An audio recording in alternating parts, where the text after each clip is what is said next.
Iċ-Chairman tal-Valletta Culture Agency Jason McAuliffe xeħed dubji dwar fejn marru l-fondi pubbliċi brabta mal-video mużikali tal-kanzunetta illi ser tirrappreżenta lil pajjiżna fil-Eurovision Song Contest fl-Olanda f'Mejju illi ġej.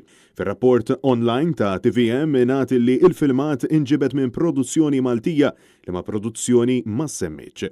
Kien għalhekk illi iċ-Chairman tal-Media tal-Labor sostna li l-PBS huwa fid-dmir illi jgħid min kien responsabbli minn dan il-filmat u għand min marru dawn il-fondi pubbliċi sabiex inġibet il-filmat tal-kanzunetta All of My Love.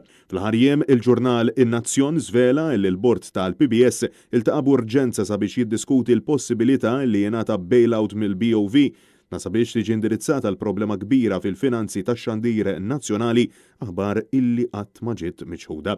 Issa fl-ambitu tal-problemi finanzjari enormi li jeżistu fil-PBS, Jason McAuliffe qed jistaqsi fejn marru l-fondi pubbliċi sabiex sar dan il-video mużikali.